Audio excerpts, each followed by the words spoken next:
بسم الله الرحمن الرحيم. ألف لام ميم. ذلك الكتاب لا ريب فيه هدى للمتقين الذين يؤمنون بالغيب ويقيمون الصلاة ومما رزقناهم ينفقون والذين يؤمنون بما أنزل إليك وما أنزل من قبلك وبالآخرة هم يوقنون أولئك على هدى من ربهم وأولئك هم المفلحون إن الذين كفروا سواء عليهم أأنذرتهم أم لم تنذرهم لا يؤمنون ختم الله على قلوبهم وعلى سمعهم وعلى أبصارهم غشاوة ولهم عذاب عظيم ومن الناس من يقول آمنا بالله وباليوم الآخر وما هم بمؤمنين يخادعون الله والذين آمنوا وما يخدعون إلا أنفسهم وما يشعرون في قلوبهم مرض فزادهم الله مرضا ولهم عذاب أليم بما كانوا يكذبون وإذا قيل لهم لا تفسدوا في الأرض قالوا إنما نحن مصلحون ألا إنهم هم المفسدون ولكن لا يشعرون وإذا قيل لهم آمنوا كما آمن الناس قالوا أنؤمن كما آمن السفهاء ألا إنهم هم السفهاء ولكن لا يعلمون وإذا لقوا الذين آمنوا قالوا آمنا وإذا خلوا إلى شياطينهم قالوا إنا معكم إنما نحن مستهزئون الله يستهزئ بهم ويمدهم في طغيانهم يعمهون أولئك الذين اشتروا الضلالة بالهدى فما ربحت تجارتهم وما كانوا مهتدين مثلهم كمثل الذي استوقد نارا فلما أضاءت ما حوله ذهب الله بنورهم وتركهم في ظلمات لا يبصرون صم بكم عمي فهم لا يرجعون أو كصيب من السماء فيه ظلمات ورعد وبرق يجعلون أصابعهم في آذانهم من الصواعق حذر الموت والله محيط بالكافرين يكاد البرق يخطف أبصارهم كلما أضاء لهم مشوا فيه وإذا أظلم عليهم قاموا ولو شاء الله لذهب بسمعهم وأبصارهم إن الله على كل شيء قدير يا أيها الناس اعبدوا ربكم الذي خلقكم والذين من قبلكم لعلكم تتقون الذي جعل لكم الأرض فراشا والسماء بناء وأنزل من السماء ماء فأخرج به من الثمرات رزقا لكم فلا تجعلوا لله أندادا وأنتم تعلمون وإن كنتم في ريب مما نزلنا على عبدنا فأتوا بسورة من مثله وادعوا شهداءكم من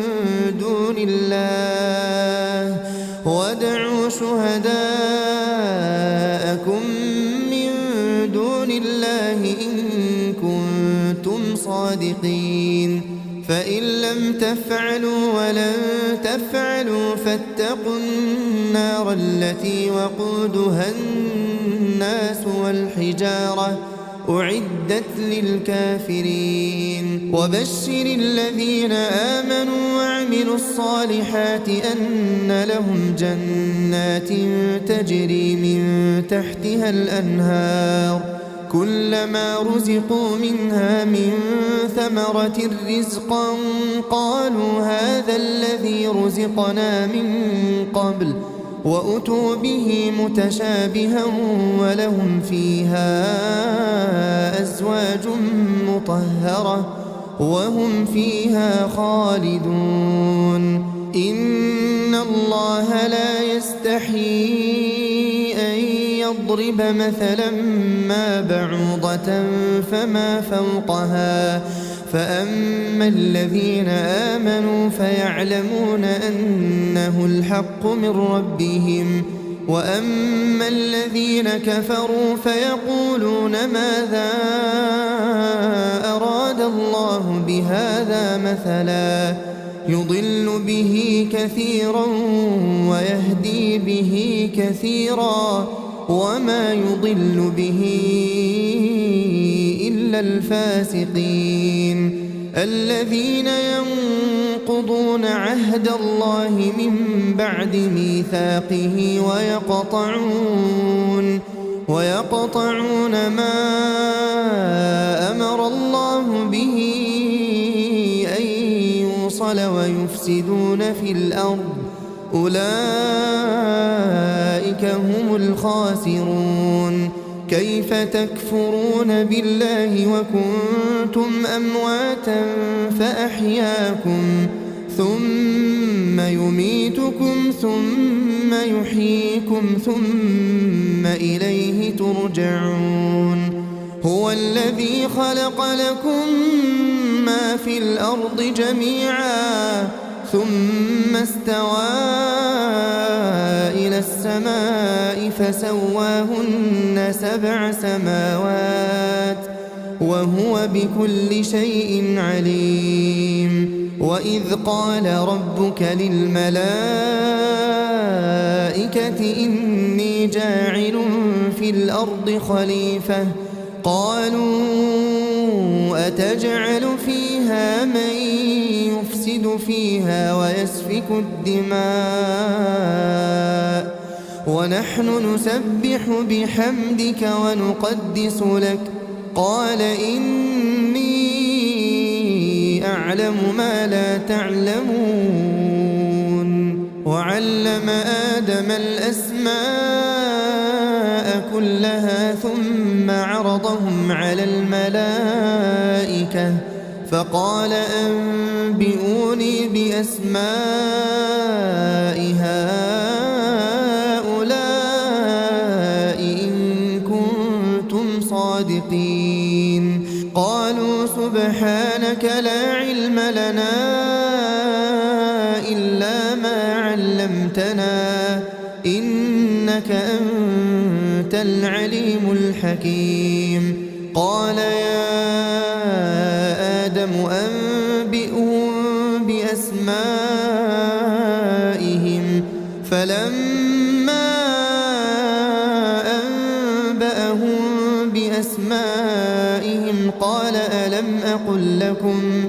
ألم أقل لكم إني أعلم غيب السماوات والأرض وأعلم ما تبدون وما كنتم تكتمون وإذ قلنا للملائكة اسجدوا لآدم فسجدوا إلا إبليس أبى واستكبر وكان من الكافرين وقلنا يا آدم اسكن أنت وزوجك الجنة وكلا منها رغدا حيث شئتما ولا تقربا هذه الشجرة فتكونا من الظالمين فأزلهما الشيطان عنها فأخرجهما مما كانا فيه وقلنا اهبطوا بعضكم لبعض عدو ولكم في الأرض مستقر ومتاع إلى حين فتلقى آدم من ربه كلمات فتاب عليه إنه هو التواب الرحيم قلنا اهبطوا منها جميعا فإما يأتينكم مني هدى فمن تبع هداي فلا خوف عليهم ولا هم يحزنون والذين كفروا وكذبوا بآياتنا أولئك أصحاب النار هم فيها خالدون يا بني إسرائيل اذكروا نعمتي التي أنعمت عليكم وأوفوا بعهدي أوف بعهدكم وإياي فارهبون وآمنوا بما أنزلت مصدقا لما معكم ولا تكونوا أول كافر به ولا تشتروا بآياتي ثمنا قليلا وإياي فاتقون ولا تلبسوا الحق بالباطل وتكتموا الحق وأنتم تعلمون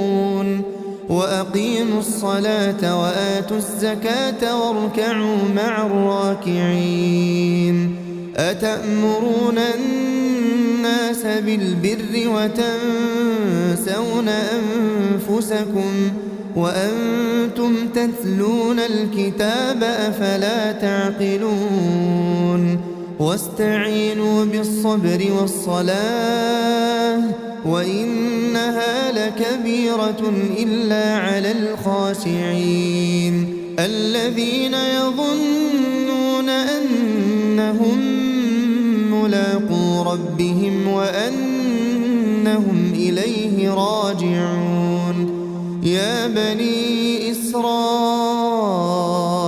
اذكروا نعمتي التي أنعمت عليكم وأني فضلتكم على العالمين واتقوا يوما لا تجزي نفس عن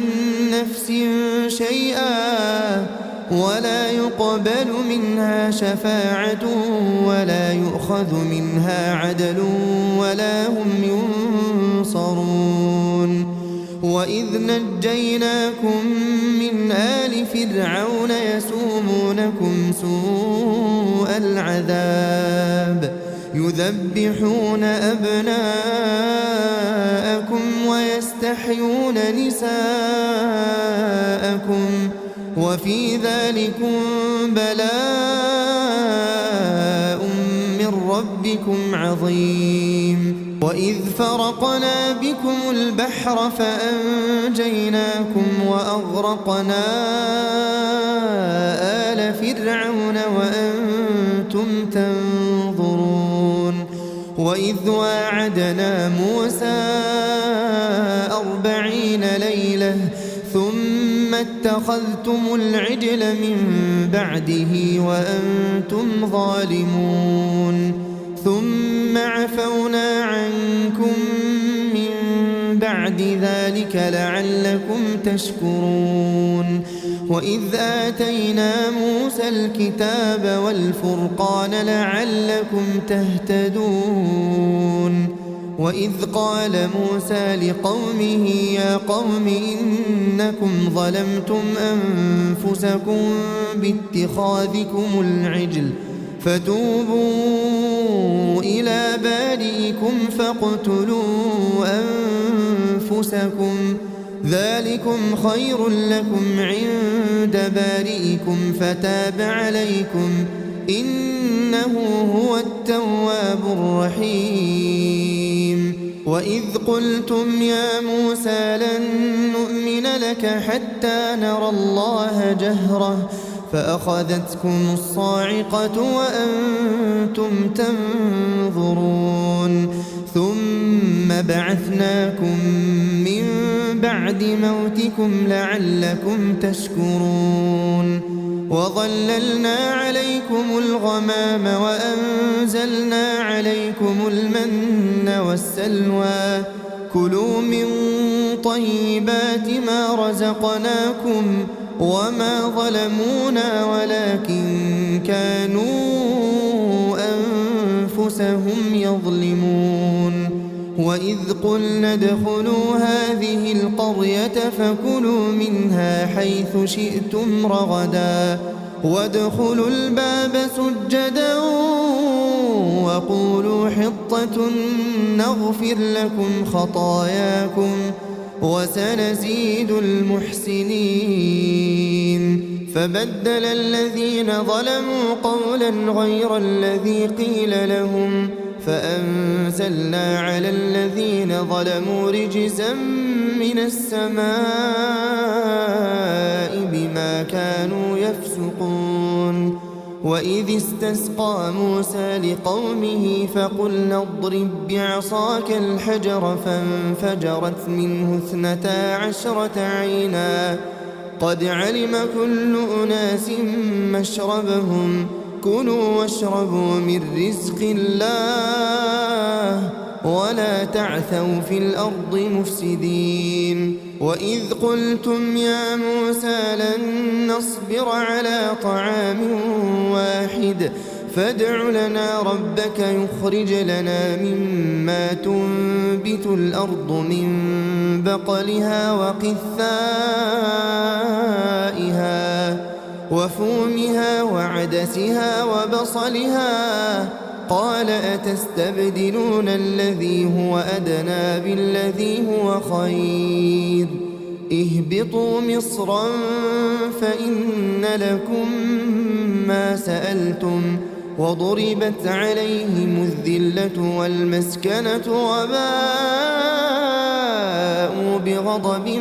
من الله ذلك بأنهم كانوا يكفرون بآيات الله ويقتلون النبيين بغير الحق ذلك بما عصوا وكانوا يعتدون إن الذين آمنوا والذين هادوا والنصارى والصابئين من آمن بالله واليوم الآخر وعمل صالحا فلهم أجرهم عند ربهم ولا خوف عليهم ولا هم يحزنون وإذ أخذنا ميثاقكم ورفعنا فوقكم الطور خذوا ما آتيناكم بقوة واذكروا ما فيه لعلكم تتقون ثم توليتم من بعد ذلك فلولا فضل الله عليكم ورحمته لكنتم من الخاسرين ولقد علمتم الذين اعتدوا منكم في السبت فقلنا لهم كونوا قردة خاسئين فجعلناها نكالا لما بين يديها وما خلفها وموعظة للمتقين. وإذ قال موسى لقومه إن الله يأمركم أن تذبحوا بقرة قالوا أتتخذنا هزوا قال أعوذ بالله أن أكون من الجاهلين. قالوا ادع لنا ربك يبين لنا ما هي قال إنه يقول إنها بقرة لا فارض ولا بكر عوان بين ذلك فافعلوا ما تؤمرون. قالوا ادع لنا ربك يبين لنا ما لونها قال إنه يقول إنها بقرة صفراء فاقع لونها تسر الناظرين. قالوا ادع لنا ربك يبين لنا ما هي إن البقرة شابه علينا وإنا إن شاء الله لمهتدون. قال إنه يقول إنها بقرة لا ذلول تثير الأرض ولا تسقي الحرث مسلمة لا شية فيها. قالوا الآن جئت بالحق فذبحوها وما كادوا يفعلون. وإذ قتلتم نفسا فادارأتم فيها والله مخرج ما كنتم تكتمون. فقلنا اضربوه ببعضها كذلك يحيي الله الموتى ويريكم آياته لعلكم تعقلون. ثم قست قلوبكم من بعد ذلك فهي كالحجارة أو أشد قسوة وإن من الحجارة لما يتفجر منه الأنهار وإن منها لما يشقق فيخرج منه الماء وإن منها لما يهبط من خشية الله وما الله بغافل عما تعملون. أفتطمعون أن يؤمنوا لكم وقد كان فريق منهم يسمعون كلام الله ثم يحرفونه من بعد ما عقلوه وهم يعلمون. وإذا لقوا الذين آمنوا قالوا آمنا وإذا خلا بعضهم إلى بعض قالوا أتحدثونهم بما فتح الله عليكم ليحاجوكم به عند ربكم أفلا تعقلون. أولا يعلمون أن الله يعلم ما يسرون وما يعلنون. ومنهم أميون لا يعلمون الكتاب إلا أماني وإن هم إلا يظنون. فويل للذين يكتبون الكتاب بأيديهم ثم يقولون هذا من عند الله ليشتروا به ثمنا قليلا فويل لهم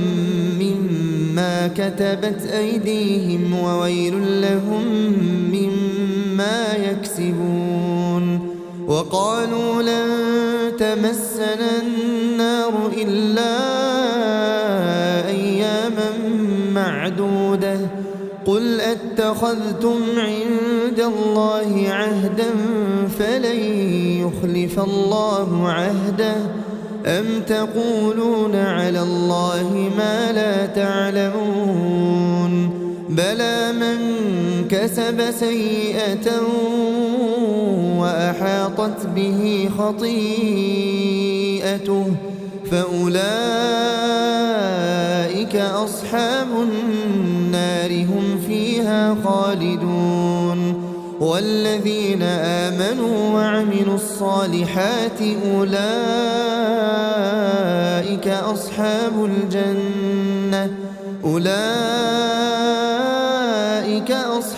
الجنة هم فيها خالدون وإذ أخذنا ميثاق بني إسرائيل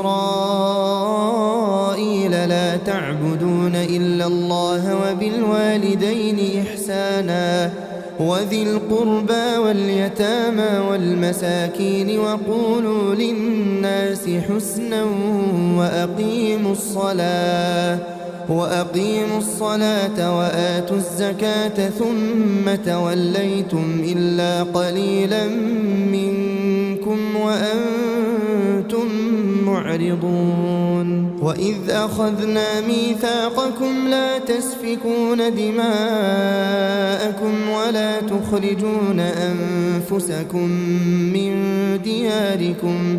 ثم أقررتم وأنتم تشهدون ثم أنتم هؤلاء تقتلون أنفسكم وتخرجون فريقا منكم من ديارهم تظاهرون عليهم بالإثم والعدوان وإن يأتوكم أسارى تفادوهم وهو محرم عليكم إخراجهم أفتؤمنون ببعض الكتاب وتكفرون ببعض فما جزاء من يفعل ذلك منكم إلا خزي في الحياة الدنيا ويوم القيامة يردون إلى أشد العذاب وما الله بغافل عما تعملون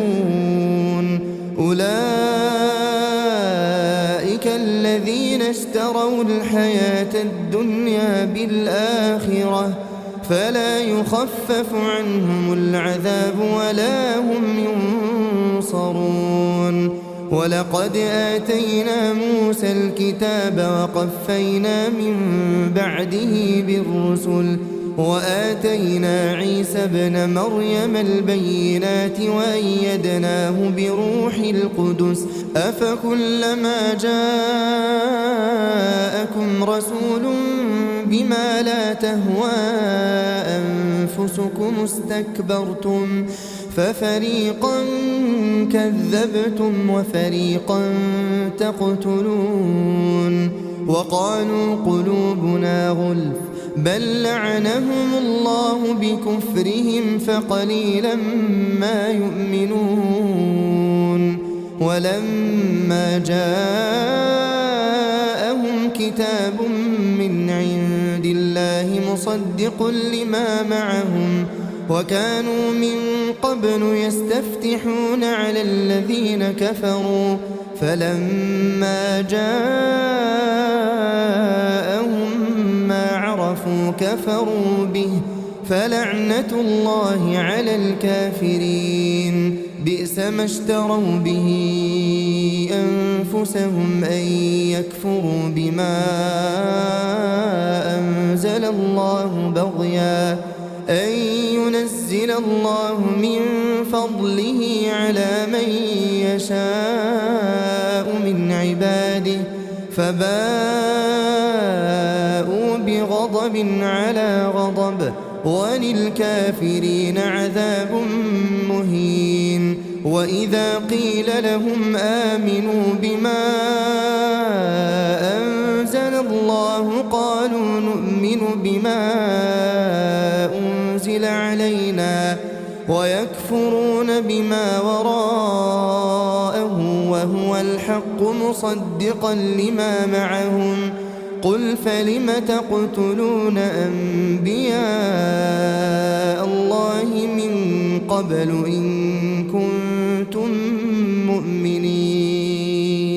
ولقد جاءكم موسى بالبينات ثم اتخذتم العجل من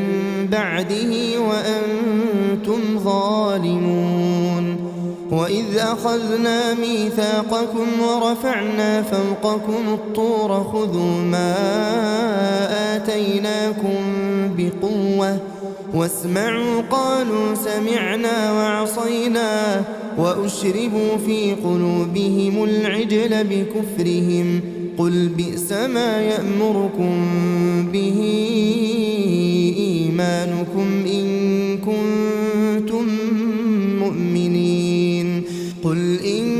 كانت لكم الدار الآخرة عند الله خالصة من دون الناس فتمنوا الموت إن كنتم صادقين ولن يتمنوه أبدا بما قدمت أيديهم والله عليم بالظالمين ولتجدنهم أحرص الناس على حياة ومن الذين أشركوا يود أحدهم لو يعمر 1000 سنة وما هو بمزحزحه من العذاب أن يعمر والله بصير بما يعملون قل من كان عدوا لجبريل فإنه نزله على قلبك بإذن الله مصدقا لما بين يديه وهدى وبشرى للمؤمنين من كان عدوا لله وملائكته ورسله وجبريل وميكال فإن الله عدو للكافرين ولقد أنزلنا إليك آيات بينات وما يكفر بها إلا الفاسقون أوكلما عاهدوا عهدا نبذه فريق منهم بل أكثرهم لا يؤمنون ولما جاءهم رسول من عند الله مصدق لما معهم نبذ فريق من الذين أوتوا الكتاب كتاب الله وراء ظهورهم كأنهم لا يعلمون واتبعوا ما تتلو الشياطين على ملك سليمان وما كفر سليمان ولكن الشياطين كفروا يعلمون الناس السحر وما أنزل على الملكين ببابل هاروت وماروت وما يعلمان من أحد حتى يقولا إنما نحن فتنة فلا تكفر فيتعلمون منهما ما يفرقون به بين المرء وزوجه وما هم بضارين به من أحد إلا بإذن الله ويتعلمون ما يضرهم ولا ينفعهم ولقد علموا لمن اشتراه ما له في الآخرة من خلاق ولبئس ما شروا به أنفسهم لو كانوا يعلمون ولو أنهم آمنوا واتقوا لمثوبة من عند الله خير لو كانوا يعلمون يا أيها الذين آمنوا لا تقولوا راعنا وقولوا انظرنا واسمعوا وللكافرين عذاب أليم ما يود الذين كفروا من أهل الكتاب ولا المشركين أن ينزل عليكم من خير من ربكم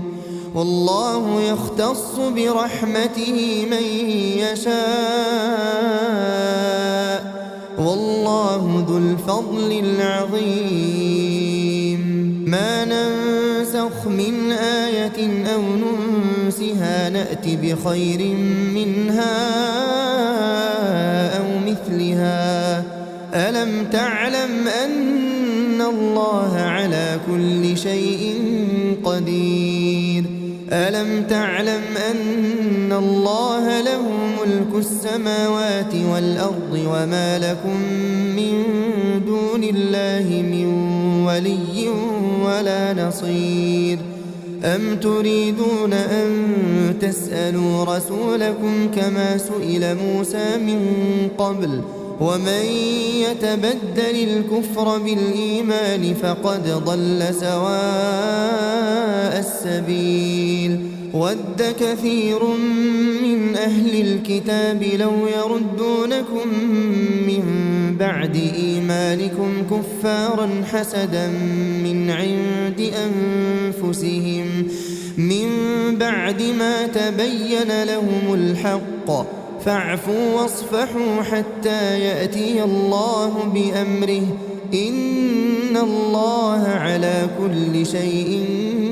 قدير وأقيموا الصلاة وآتوا الزكاة وما تقدموا لأنفسكم من خير تجدوه عند الله إن الله بما تعملون بصير وقالوا لن يدخل الجنة إلا من كان هودا أو نصارى تلك أمانيهم قل هاتوا برهانكم إن كنتم صادقين بلى من أسلم وجهه لله وهو محسن فله أجره عند ربه ولا خوف عليهم ولا هم يحزنون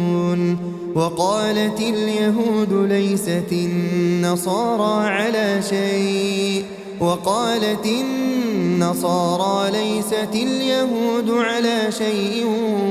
وهم يتلون الكتاب كذلك قال الذين لا يعلمون مثل قولهم فالله يحكم بينهم يوم القيامة فيما كانوا فيه يختلفون ومن أظلم ممن منع مساجد الله أن يذكر فيها اسمه وسعى في خرابها أولئك ما كان لهم أن يدخلوها إلا خائفين لهم في الدنيا خزي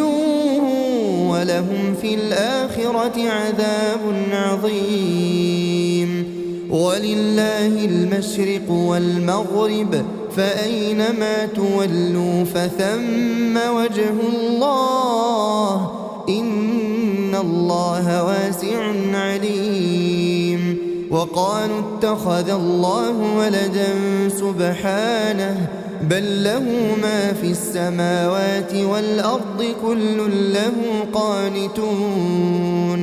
بديع السماوات والأرض وإذا قضى أمرا فإنما يقول له كن فيكون وقال الذين لا يعلمون لولا يكلمنا الله أو تأتينا آية كذلك قال الذين من قبلهم مثل قولهم تشابهت قلوبهم قد بينا الآيات لقوم يوقنون إنا أرسلناك بالحق بشيرا ونذيرا ولا تسأل عن أصحاب الجحيم ولن ترضى عنك اليهود ولا النصارى حتى تتبع ملتهم قل إن هدى الله هو الهدى ولئن اتبعت أهواءهم بعد الذي جاءك من العلم ما لك من الله من ولي ولا نصير الذين آتيناهم الكتاب يتلونه حق تلاوته أولئك يؤمنون به ومن يكفر به فأولئك هم الخاسرون يا بني إسرائيل اذكروا نعمتي التي أنعمت عليكم وأني فضلتكم على العالمين واتقوا يوما لا تجزي نفس عن نفس شيئا ولا يقبل منها عدل ولا تنفعها شفاعة ولا هم ينصرون وإذ ابتلى إبراهيم ربه بكلمات فأتمهن قال إني جاعلك للناس إماما قال ومن ذريتي قال لا ينال عهد الظالمين وإذ جعلنا البيت مثابة للناس وأمنا واتخذوا من مقام إبراهيم مصلى وعهدنا إلى إبراهيم وإسماعيل أن طهرا بيتي للطائفين والعاكفين والركع السجود وإذ قال إبراهيم رب اجعل هذا بلدا آمنا وارزق أهله من الثمرات من آمن منهم بالله واليوم الآخر قال ومن كفر فأمتعه قليلا ثم أضطره إلى عذاب النار وبئس المصير وإذ يرفع إبراهيم القواعد من البيت وإسماعيل ربنا تقبل منا إنك أنت السميع العليم ربنا واجعلنا مسلمين لك ومن ذريتنا أمة مسلمة لك وأرنا مناسكنا وتب علينا إنك أنت التواب الرحيم ربنا وابعث فيهم رسولا منهم يتلو عليهم آياتك ويعلمهم الكتاب والحكمة ويزكيهم إنك أنت العزيز الحكيم ومن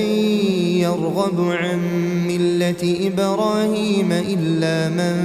سفه نفسه ولقد اصطفيناه في الدنيا وإنه في الآخرة لمن الصالحين إذ قال له ربه أسلم قال أسلمت لرب العالمين ووصى بها إبراهيم بنيه ويعقوب يا بني إن الله اصطفى لكم الدين فلا تموتن إلا وأنتم مسلمون أم كنتم شهداء إذ حضر يعقوب الموت إذ قال لبنيه ما تعبدون من بعدي قالوا نعبد إلهك وإله آبائك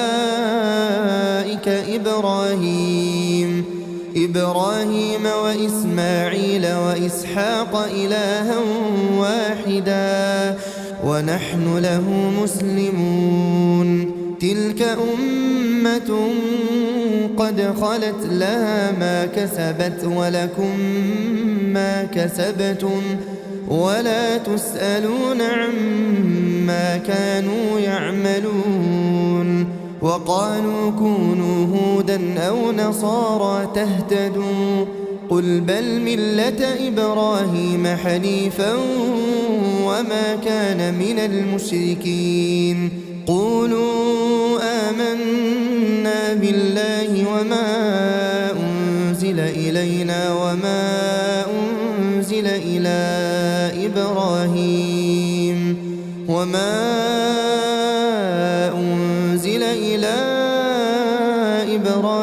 وإسماعيل وإسحاق ويعقوب والأسباط وما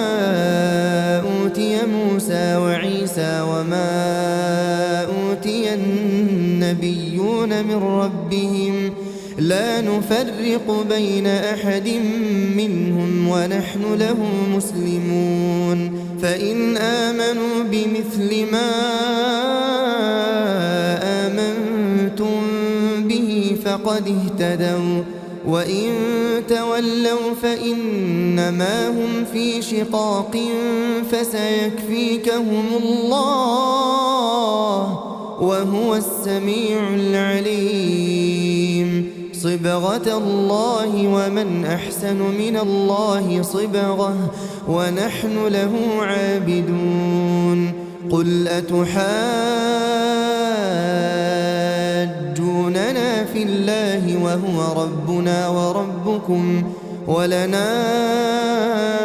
أعمالنا ولكم أعمالكم ونحن له مخلصون أم تقولون إن إبراهيم وإسماعيل وإسحاق ويعقوب والأسباط كانوا هودا أو نصارى قل أأنتم أعلم أم الله ومن أظلم ممن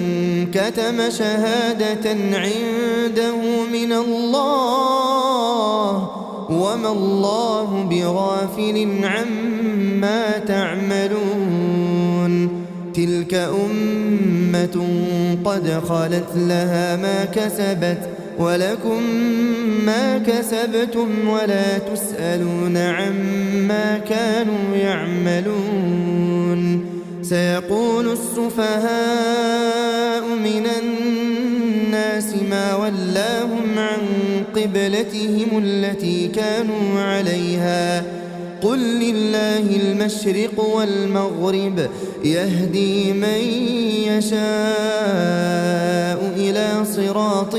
مستقيم وكذلك جعلناكم أمة وسطا لتكونوا شهداء على الناس ويكون الرسول عليكم شهيدا وما جعلنا القبلة التي كنت عليها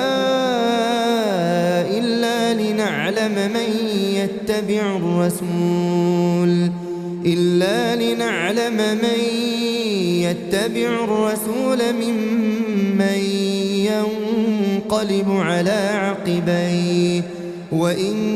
كانت لكبيرة إلا على الذين هدى الله وما كان الله ليضيع إيمانكم إن الله بالناس لرؤوف رحيم قد نرى تقلب وجهك في السماء فلنولينك قبلة ترضاها فول وجهك شطر المسجد الحرام وحيث ما كنتم فولوا وجوهكم شطره وإن الذين أوتوا الكتاب ليعلمون أنه الحق من ربهم وما الله بغافل عما يعملون ولئن أتيت الذين أوتوا الكتاب بكل آية ما تبعوا قبلتك وما أنت بتابع قبلتهم وما بعضهم بتابع قبلة بعض ولئن اتبعت أهواءهم من بعد ما جاءك من العلم إنك إذا لمن الظالمين. الذين آتيناهم الكتاب يعرفونه كما يعرفون أبناءهم وإن فريقا منهم ليكتمون الحق وهم يعلمون. الحق من ربك فلا تكونن من الممترين. ولكل وجهة هو موليها فاستبقوا الخيرات أينما تكونوا يأت بكم الله جميعا إن الله على كل شيء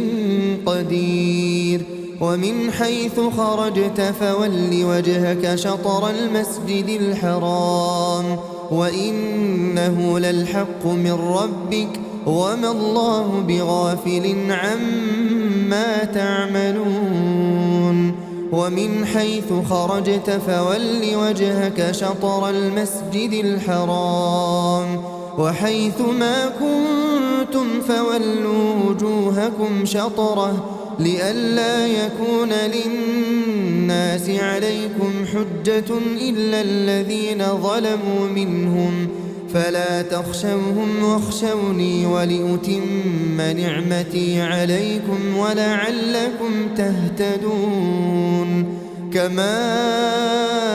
أرسلنا فيكم رسولا منكم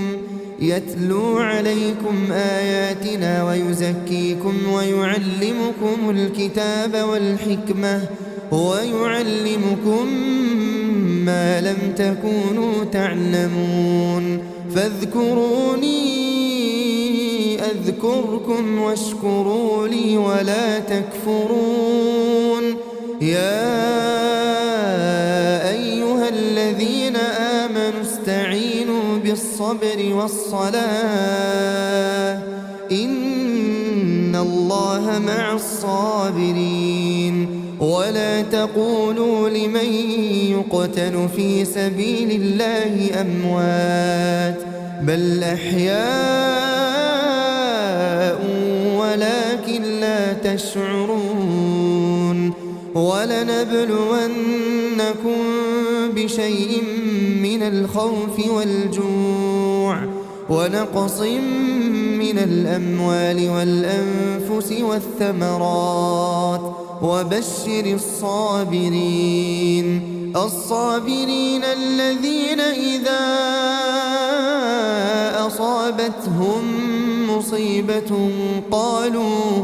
قالوا إنا لله وإنا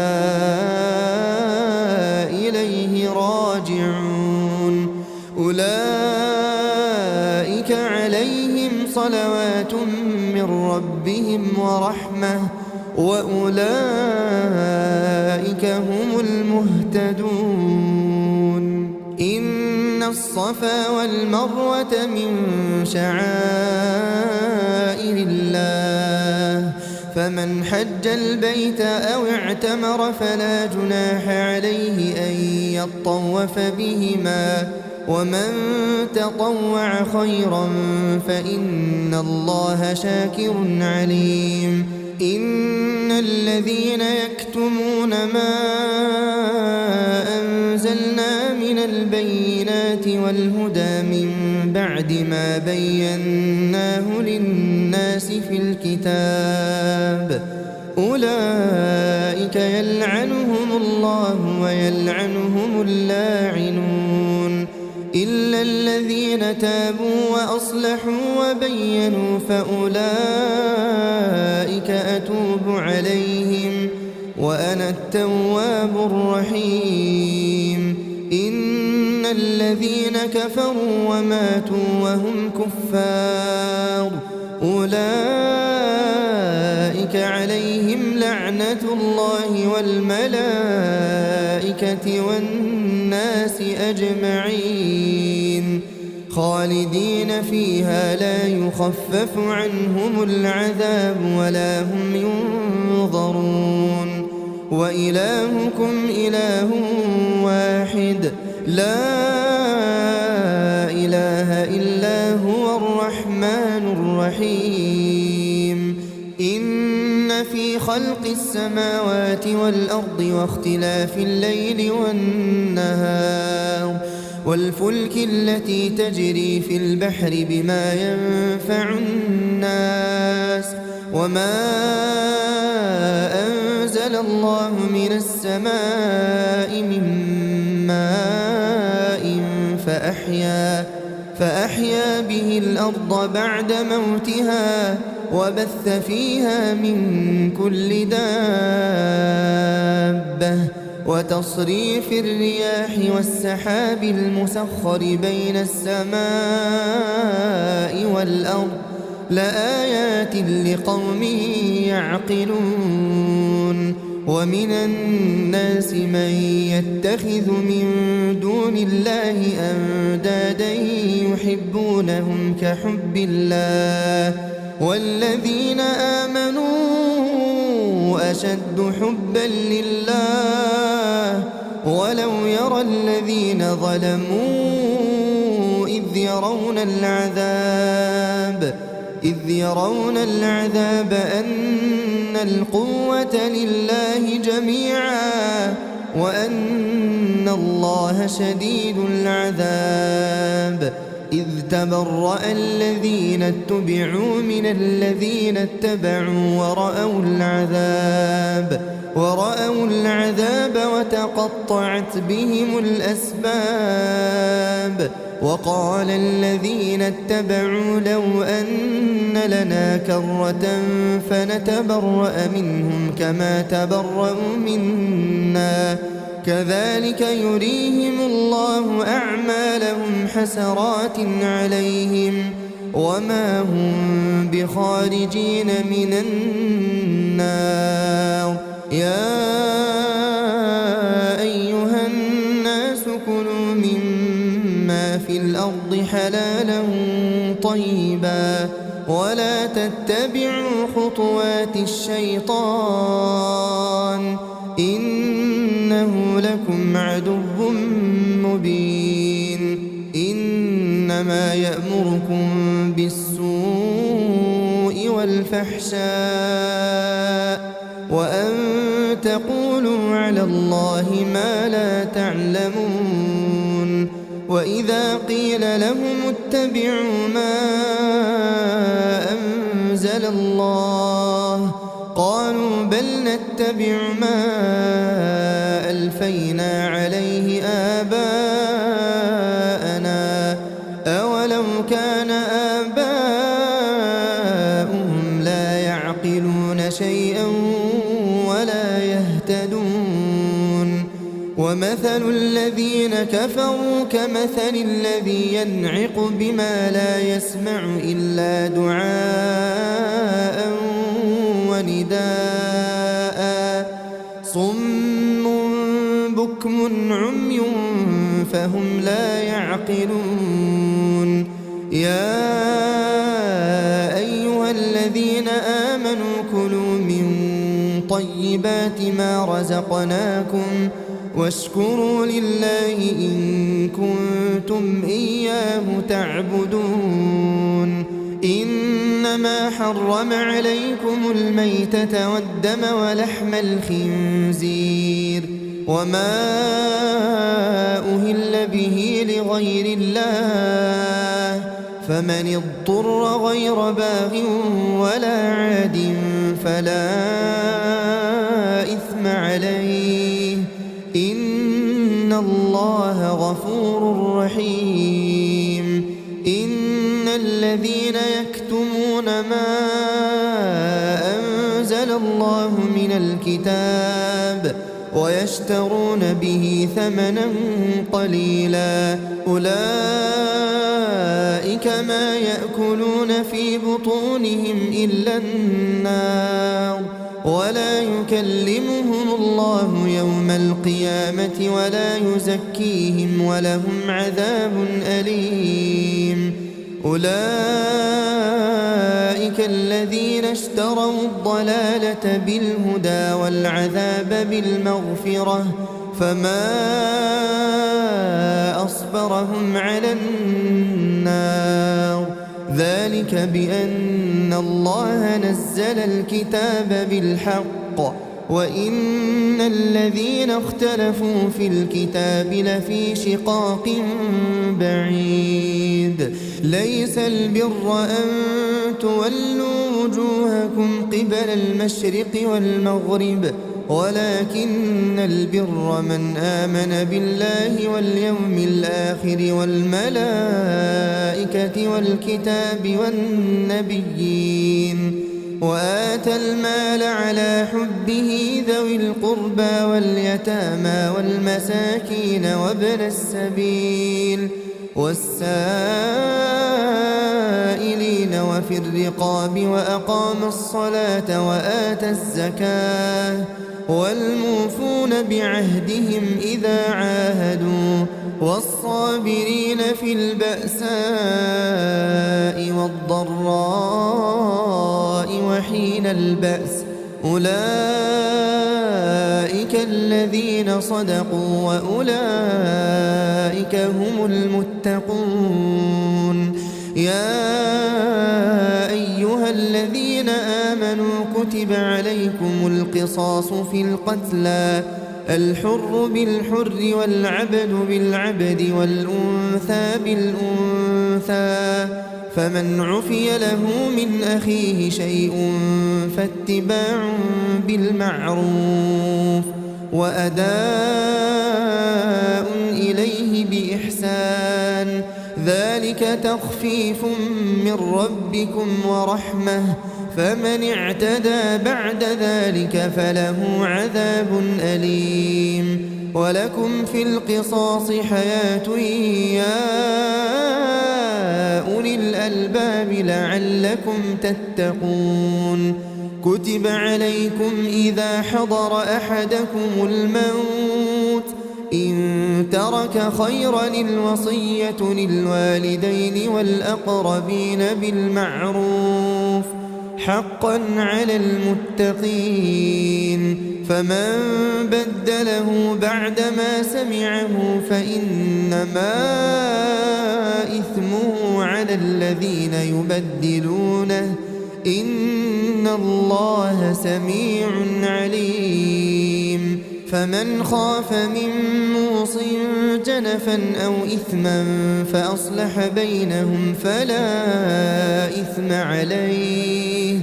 إن الله غفور رحيم يا أيها الذين آمنوا كتب عليكم الصيام كما كتب على الذين من قبلكم لعلكم تتقون أياما معدودات فمن كان منكم مريضا أو على سفر فعدة من أيام أخر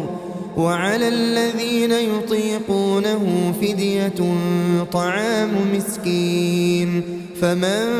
تطوع خيرا فهو خير له وأن تصوموا خير لكم إن كنتم تعلمون شهر رمضان الذي أنزل فيه القرآن هدى للناس وبينات من الهدى والفرقان فمن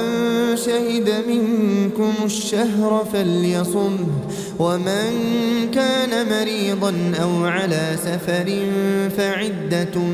من أيام أخر يريد الله بكم اليسر ولا يريد بكم العسر ولتكملوا العدة ولتكبروا الله على ما هداكم ولعلكم تشكرون وإذا سألك عبادي عني فإني قريب أجيب دعوة الداع إذا دعان فليستجيبوا لي وليؤمنوا بي لعلهم يرشدون أحل لكم ليلة الصيام الرفث إلى نسائكم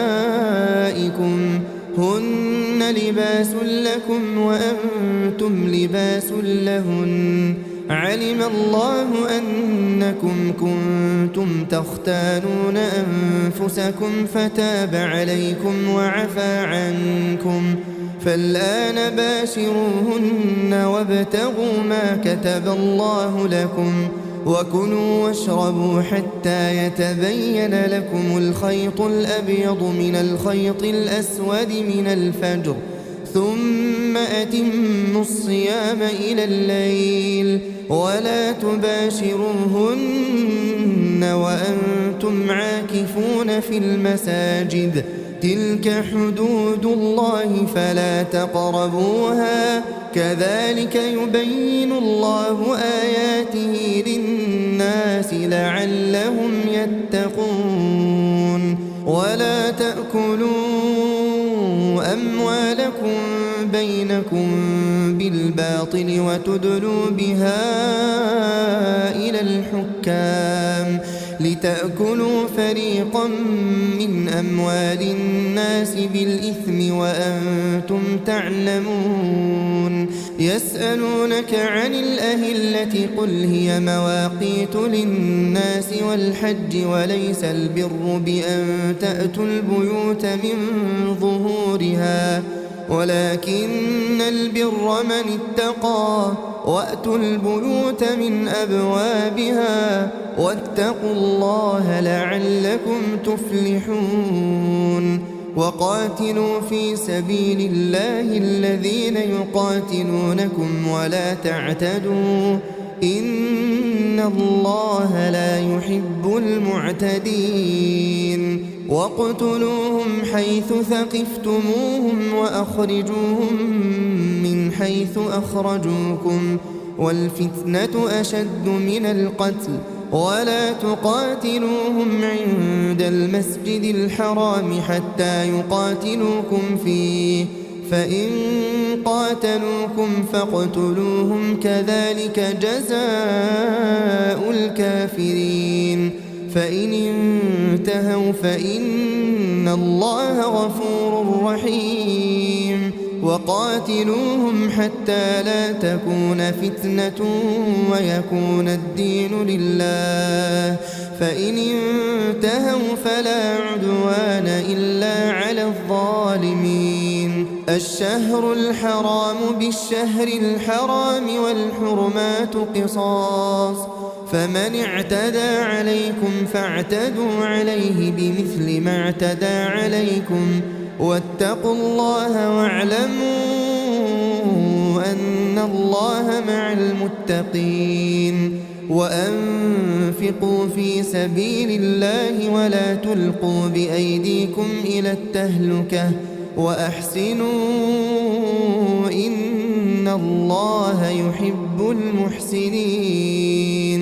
وأتموا الحج والعمرة لله فإن أحصرتم فما استيسر من الهدي ولا تحلقوا رؤوسكم حتى يبلغ الهدي محله فمن كان منكم مريضا أو به أذى من رأسه ففدية من صيام أو صدقة أو نسك فإذا أمنتم فمن تمتع بالعمرة إلى الحج فما استيسر من الهدي فمن لم يجد فصيام 3 أيام في الحج و7 إذا رجعتم تلك 10 كاملة ذلك لمن لم يكن أهله حاضر المسجد الحرام واتقوا الله واعلموا أن الله شديد العقاب الحج أشهر معلومات فمن فرض فيهن الحج فلا رفث ولا فسوق ولا جدال في الحج وما تفعلوا من خير يعلمه الله وتزودوا فإن خير الزاد التقوى واتقون يا أولي الألباب ليس عليكم جناح أن تبتغوا فضلا من ربكم فإذا أفضتم من عرفات فاذكروا الله عند المشعر الحرام واذكروه كما هداكم وإن كنتم من قبله لمن الضالين ثم أفيضوا من حيث أفاض الناس واستغفروا الله إن الله غفور رحيم فإذا قضيتم مناسككم فاذكروا الله كذكركم آباءكم أو أشد ذكرا فمن الناس من يقول ربنا آتنا في الدنيا وما له في الآخرة من خلاق ومنهم من يقول ربنا آتنا في الدنيا حسنة وفي الآخرة حسنة وقنا عذاب النار أولئك لهم نصيب مما كسبوا والله سريع الحساب واذكروا الله في أيام معدودات فمن تعجل في يومين فلا إثم عليه ومن تأخر فلا إثم عليه لمن اتقى واتقوا الله واعلموا أنكم إليه تحشرون ومن الناس من يعجبك قوله في الحياة الدنيا ويشهد الله على ما في قلبه وهو ألد الخصام وإذا تولى سعى في الأرض ليفسد فيها ويهلك الحرث والنسل والله لا يحب الفساد وإذا قيل له اتق الله أخذته العزة بالإثم فحسبه جهنم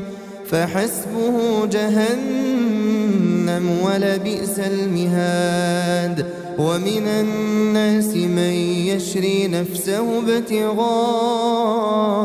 مرضات الله والله رؤوف بالعباد يا أيها الذين آمنوا ادخلوا في السلم كافة ولا تتبعوا خطوات الشيطان إنه لكم عدو مبين فإن زللتم من بعد ما جاءتكم البينات فاعلموا أن الله عزيز حكيم هل ينظرون إلا أن يأتيهم الله في ظلل من الغمام والملائكة وقضي الأمر وإلى الله ترجع الأمور سل بني إسرائيل كم آتيناهم من آية بالبينة ومن يبدل نعمة الله من بعد ما جاءته فإن الله شديد العقاب زين للذين كفروا الحياة الدنيا ويسخرون من الذين آمنوا والذين اتقوا فوقهم يوم القيامة والله يرزق من يشاء بغير حساب كان الناس أمة واحدة فبعث الله النبيين مبشرين ومنذرين وأنزل معهم الكتاب بالحق ليحكم بين الناس فيما اختلفوا فيه وما اختلف فيه إلا الذين أوتوه من بعد ما جاءتهم البينات بغيا بينهم فهدى الله الذين آمنوا لما اختلفوا فيه من الحق بإذنه والله يهدي من يشاء إلى صراط مستقيم أم حسبتم أن تدخلوا الجنة ولما يأتكم مثل الذين خلوا من قبلكم مستهم البأساء والضراء وزلزلوا حتى يقول الرسول والذين آمنوا معه متى نصر الله ألا إن نصر الله قريب يسألونك ماذا ينفقون قل ما أنفقتم من خير فللوالدين والأقربين واليتامى والمساكين وابن السبيل وما تفعلوا من خير فإن الله به عليم كتب عليكم القتال وهو كره لكم وعسى أن تكرهوا شيئا وهو خير لكم وعسى أن تحبوا شيئا وهو شر لكم والله يعلم وأنتم لا تعلمون يسألونك عن الشهر الحرام قتال فيه قل قتال فيه كبير وصد عن سبيل الله وكفر به والمسجد الحرام وإخراج أهله منه أكبر عند الله والفتنة أكبر من القتل ولا يزالون يقاتلونكم حتى يردوكم عن دينكم إن استطاعوا ومن يرتدد منكم عن دينه فيمت وهو كافر فأولئك حبطت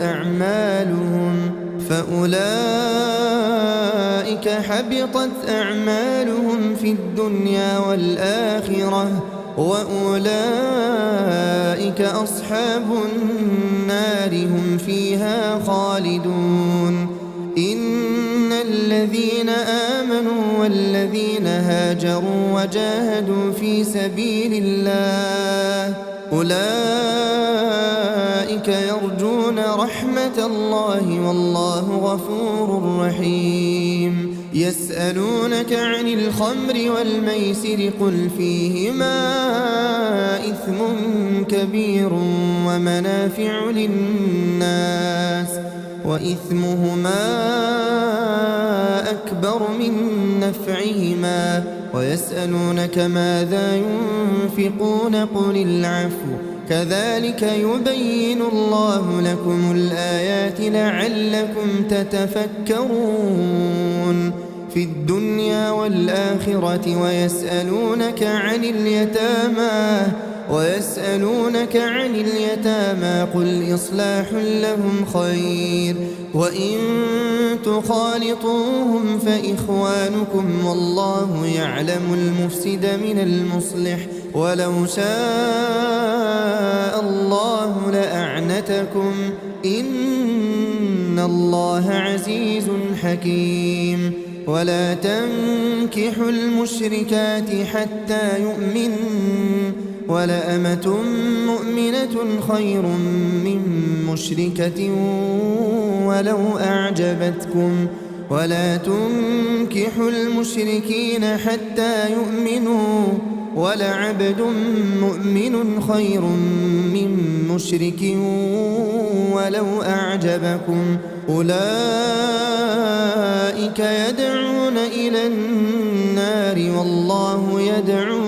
إلى الجنة والمغفرة بإذنه ويبين آياته للناس لعلهم يتذكرون ويسألونك عن المحيض قل هو أذى فاعتزلوا النساء في المحيض ولا تقربوهن حتى يطهرن فإذا تطهرن فأتوهن من حيث أمركم الله إن الله يحب التوابين ويحب المتطهرين نساؤكم حرث لكم فأتوا حرثكم أنى شئتم وقدموا لأنفسكم واتقوا الله واعلموا أنكم ملاقوه وبشر المؤمنين ولا تجعلوا الله عرضة لأيمانكم أن تبروا وتتقوا وتصلحوا بين الناس والله سميع عليم لا يؤاخذكم الله باللغو في أيمانكم ولكن يؤاخذكم بما كسبت قلوبكم والله غفور حليم للذين يؤلون من نسائهم تربص 4 أشهر فإن فاءوا فإن الله غفور رحيم وإن عزموا الطلاق فإن الله سميع عليم والمطلقات يتربصن بأنفسهن 3 قروء ولا يحل لهن أن يكتمن ما خلق الله في أرحامهن إن كن يؤمن بالله واليوم الآخر وبعولتهن أحق بردهن في ذلك إن أرادوا إصلاحا ولهن مثل الذي عليهن بالمعروف وللرجال عليهن درجة والله عزيز حكيم الطلاق 2 فإمساك بمعروف أو تسريح بإحسان ولا يحل لكم أن تأخذوا مما آتيتموهن شيئا إلا أن يخافا ألا يقيما حدود الله فإن خفتم ألا يقيما حدود الله فلا جناح عليهما فيما افتدت به تلك حدود الله فلا تعتدوها ومن يتعد حدود الله فأولئك هم الظالمون فإن طلقها فلا تحل له من بعد حتى تنكح زوجا غيره فإن طلقها فلا جناح عليهما أن يتراجعا إن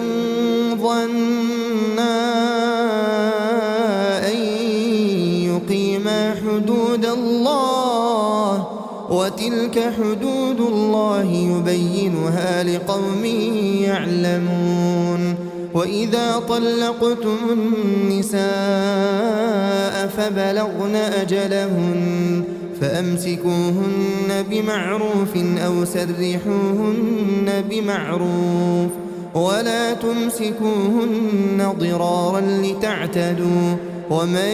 يفعل ذلك فقد ظلم نفسه ولا تتخذوا آيات الله هزوا واذكروا نعمة الله عليكم وما أنزل عليكم من الكتاب والحكمة يعظكم به واتقوا الله واعلموا أن الله بكل شيء عليم وإذا طلقتم النساء فبلغن أجلهن فلا تعضلوهن أن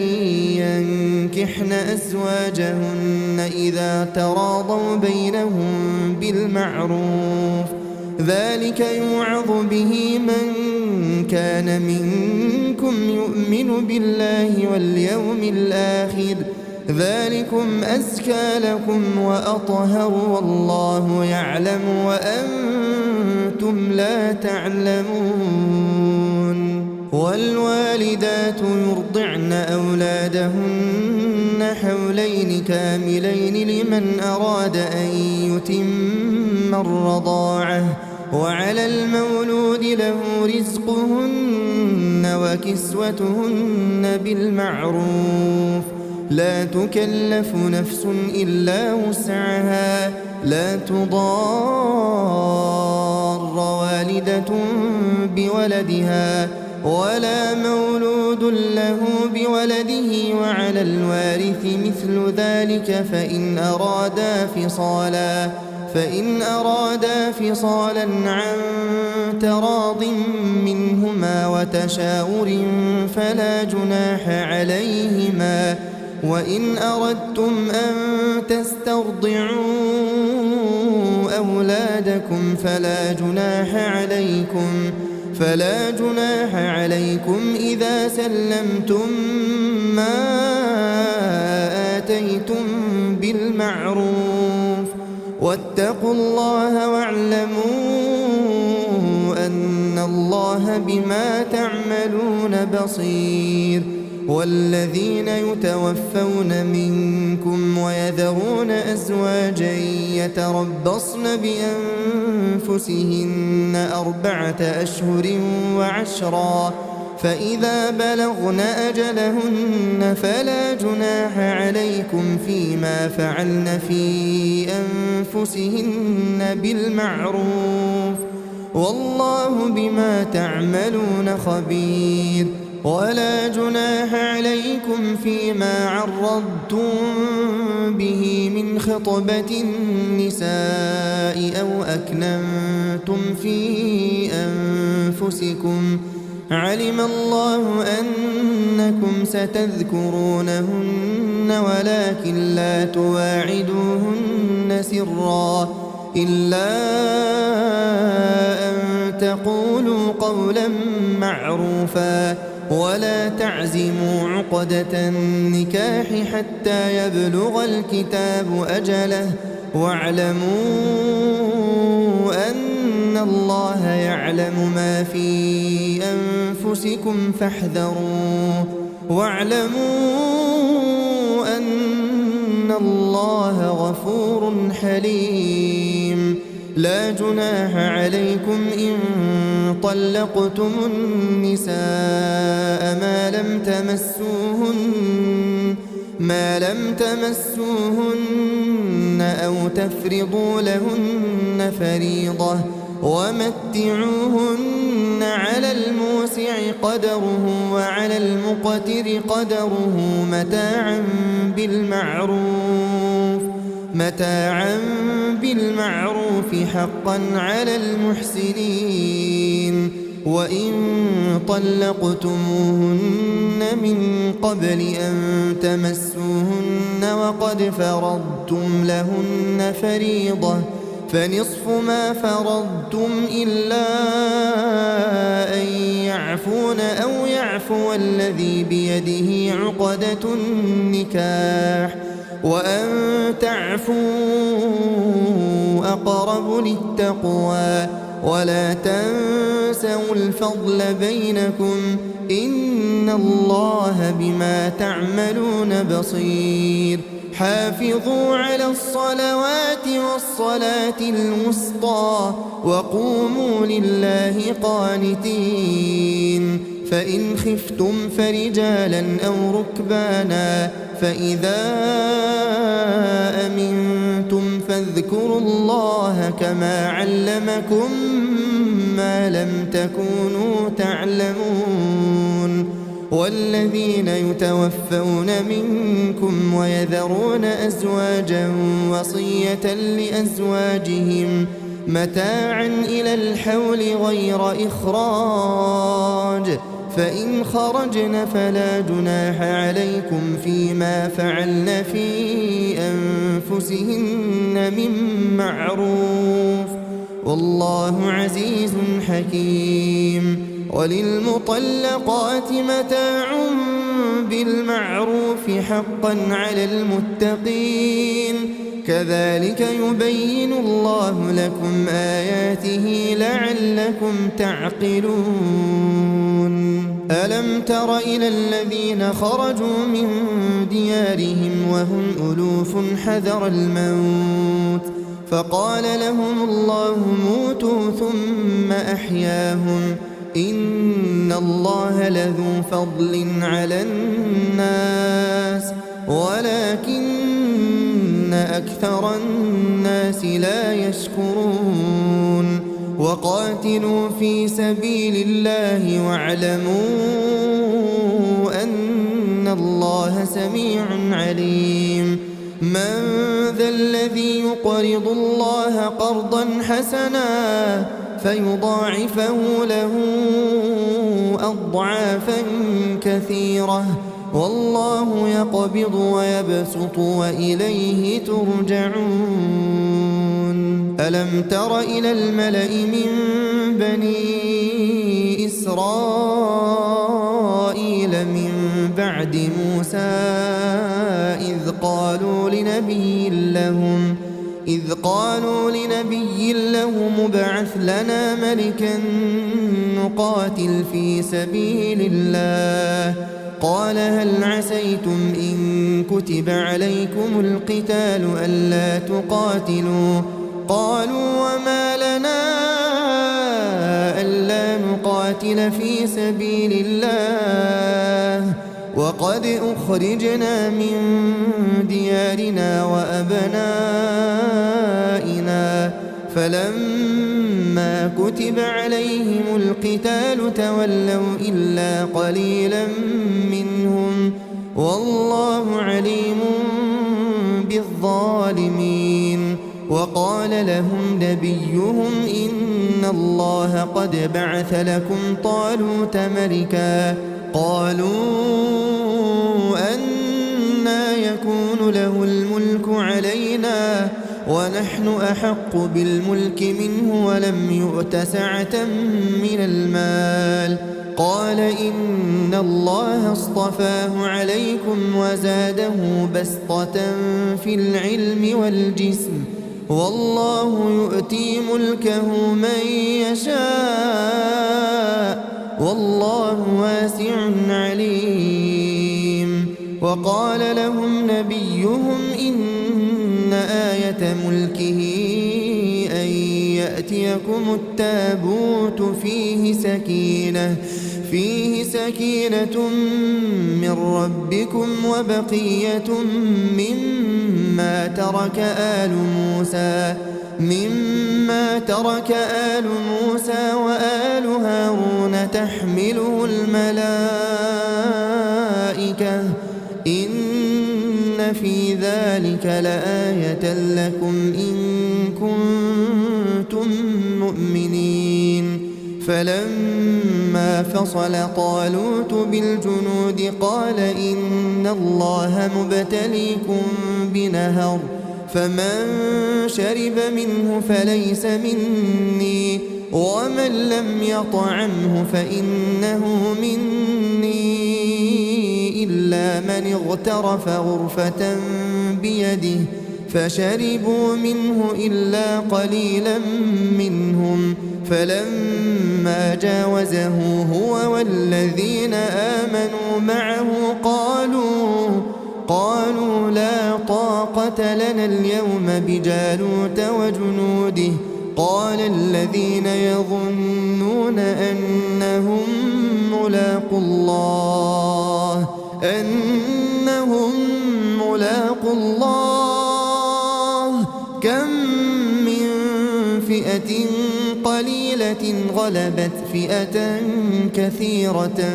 بإذن الله والله مع الصابرين. ولما برزوا لجالوت وجنوده قالوا ربنا أفرغ علينا صبرا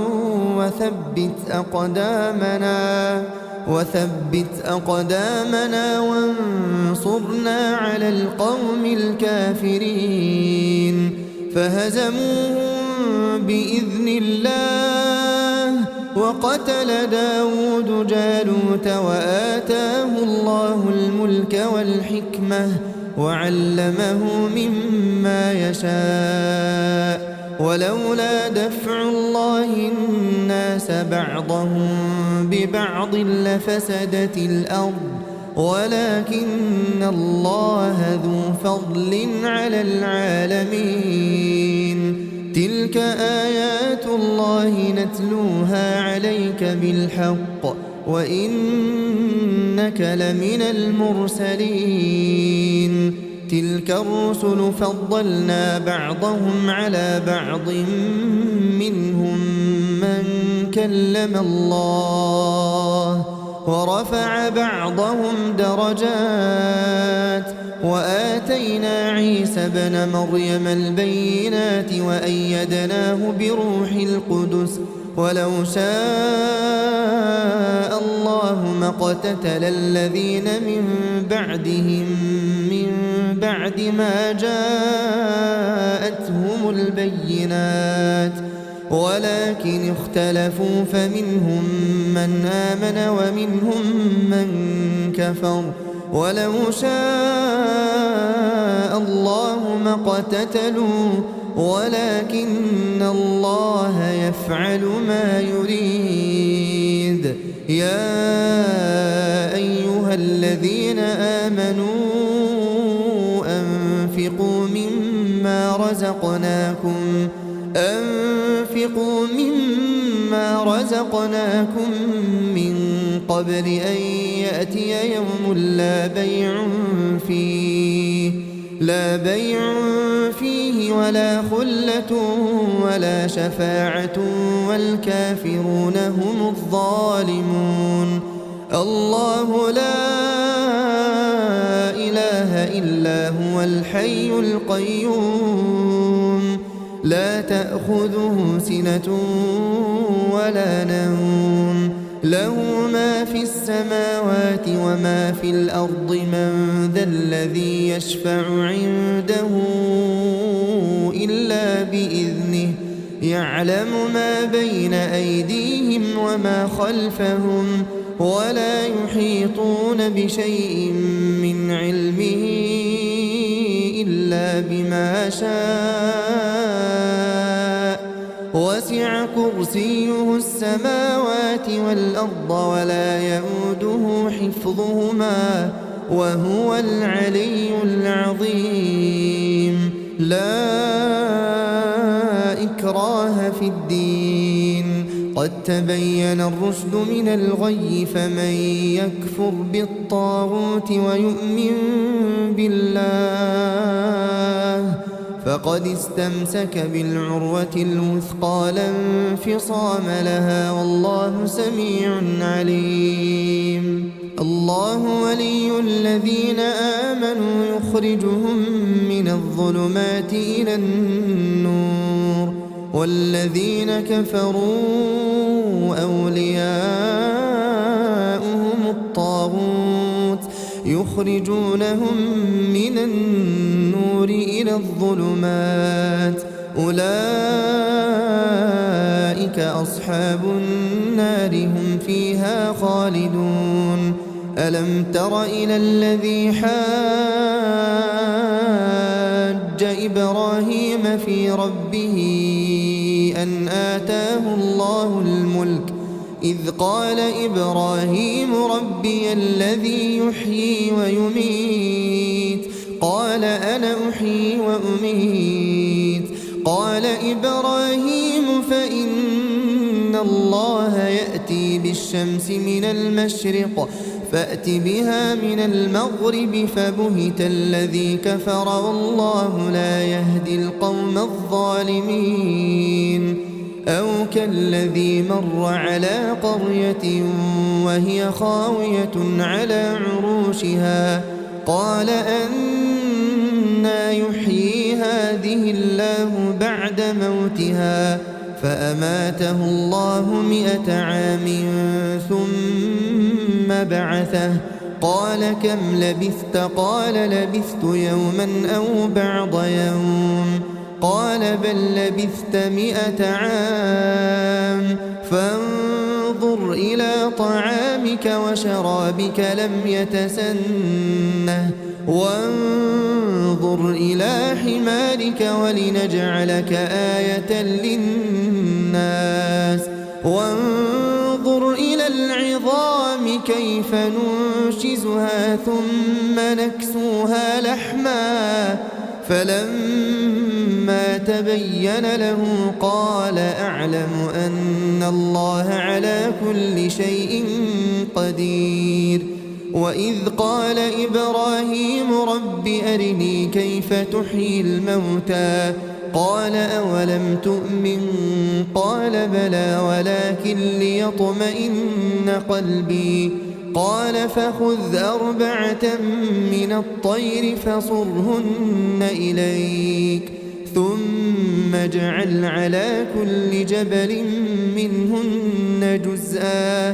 ثم ادعهن يأتينك سعيا واعلم أن الله عزيز حكيم مثل الذين ينفقون أموالهم في سبيل الله كمثل حبة أنبتت 7 سنابل في كل سنبلة 100 حبة والله يضاعف لمن يشاء والله واسع عليم الذين ينفقون أموالهم في سبيل الله ثم لا يتبعون ما أنفقوا منا ولا أذى لهم أجرهم عند ربهم ولا خوف عليهم ولا هم يحزنون قول معروف ومغفرة خير من صدقة يتبعها أذى والله غني حليم يا أيها الذين آمنوا لا تبطلوا صدقاتكم بالمن والأذى كالذي ينفق ماله رئاء الناس ولا يؤمن بالله واليوم الآخر فمثله كمثل صفوان عليه تراب فأصابه وابل فتركه صلدا لا يقدرون على شيء مما كسبوا والله لا يهدي القوم الكافرين ومثل الذين ينفقون أموالهم ابتغاء مرضات الله وتثبيتا من أنفسهم كمثل جنة بربوة أصابها وابل فآتت أكلها ضعفين فإن لم يصبها وابل فطل والله بما تعملون بصير. أيود أحدكم أن تكون له جنة من نخيل وأعناب تجري من تحتها الأنهار له فيها من كل الثمرات وأصابه الكبر وله ذرية ضعفاء فأصابها إعصار فيه نار فاحترقت كذلك يبين الله لكم الآيات لعلكم تتفكرون. يا أيها الذين آمنوا أنفقوا من طيبات ما كسبتم ومما أخرجنا لكم من الأرض ولا تيمموا الخبيث منه تنفقون ولستم بآخذيه إلا أن تغمضوا فيه واعلموا أن الله غني حميد. الشيطان يعدكم الفقر ويأمركم بالفحشاء والله يعدكم مغفرة منه وفضلا والله واسع عليم. يؤتي الحكمة من يشاء ومن يؤت الحكمة فقد أوتي خيرا كثيرا وما يذكر إلا أولو الألباب. وما أنفقتم من نفقة أو نذرتم من نذر فإن الله يعلمه وما للظالمين من أنصار. إن تبدوا الصدقات فنعما هي وإن تخفوها وتؤتوها الفقراء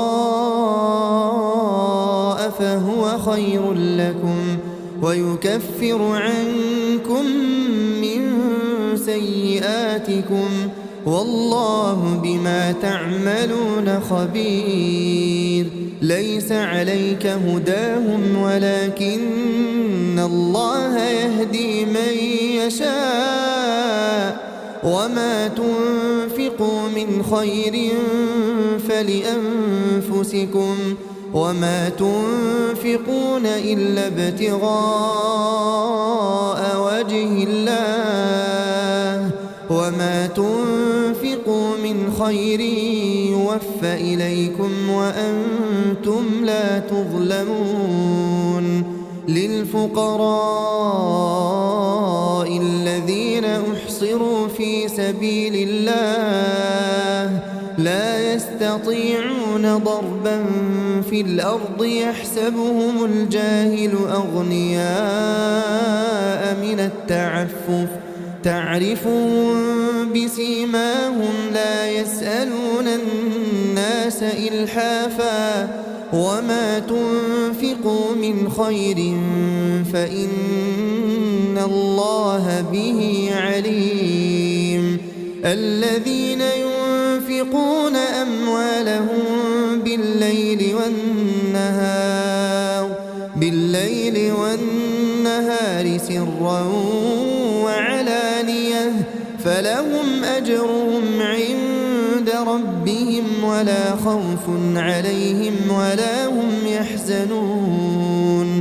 الذين يأكلون الربا لا يقومون إلا كما يقوم الذي يتخبطه الشيطان من المس ذلك بأنهم قالوا إن إنما البيع مثل الربا وأحل الله البيع وحرم الربا فمن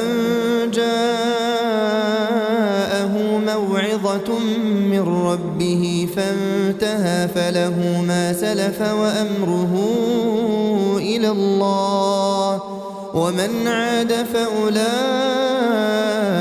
أصحاب النار هم فيها خالدون يمحق الله الربا ويربي الصدقات والله لا يحب كل كفار أثيم إن الذين آمنوا وعملوا الصالحات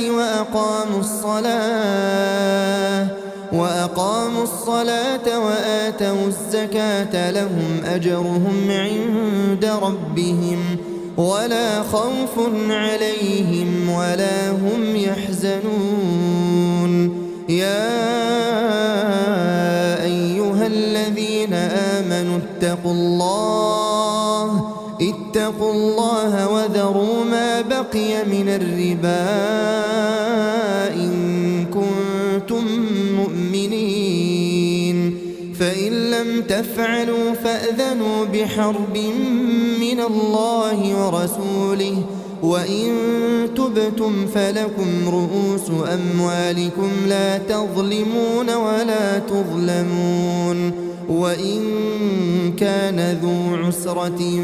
فنظرة إلى ميسرة وأن تصدقوا خير لكم إن كنتم تعلمون واتقوا يوما ترجعون فيه إلى الله ثم توفى كل نفس ما كسبت وهم لا يظلمون يا أيها الذين آمنوا إذا تداينتم بدين إلى أجل مسمى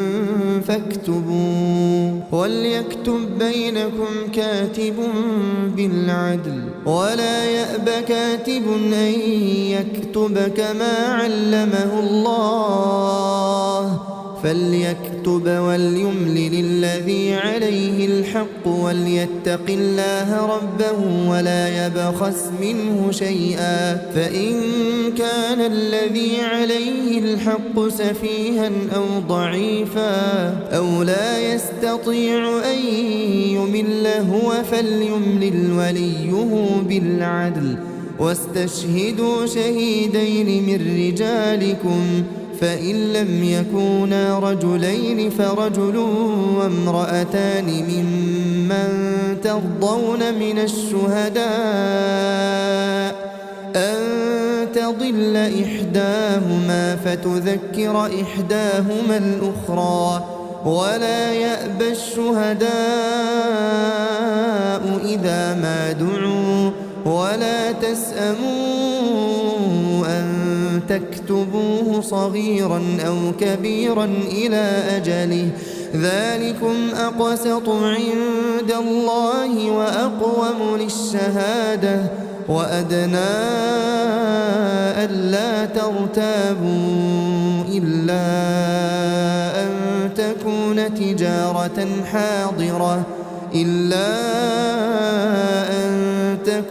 تجارة حاضرة تديرونها بينكم فليس عليكم جناح ألا تكتبوها وأشهدوا إذا تبايعتم ولا يضار كاتب ولا شهيد وإن تفعلوا فإنه فسوق بكم واتقوا الله ويعلمكم الله والله بكل شيء عليم وإن كنتم على سفر ولم تجدوا كاتبا فرهان مقبوضة فإن أمن بعضكم بعضا فليؤدي الذي اؤتمن أمانته وليتق الله ربه ولا تكتموا الشهادة ومن يكتمها فإنه آثم قلبه والله بما تعملون عليم. لله ما في السماوات وما في الأرض وإن تبدوا ما في أنفسكم أو تخفوه يحاسبكم به الله فيغفر لمن يشاء ويعذب من يشاء والله على كل شيء قدير. آمن الرسول بما أنزل إليه من ربه والمؤمنون كل آمن بالله وملائكته وكتبه ورسله لا نفرق بين أحد من